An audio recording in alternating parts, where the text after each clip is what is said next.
The optional panoramic sunroof in the BMW iX3 offers an open feel, heat protection, and 100% UV protection.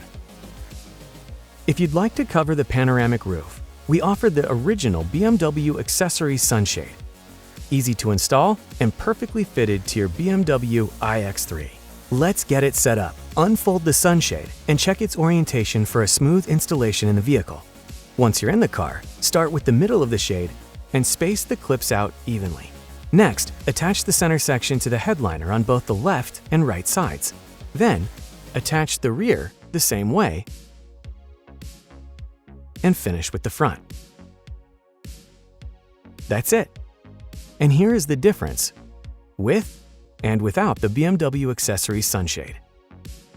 Continue watching our how-to series to get the most out of your BMW. I'm sure you know a lot about your BMW, but there's so much more. So hit the subscribe button, comment, like, share, and tap the notification bell to discover the full potential of your BMW.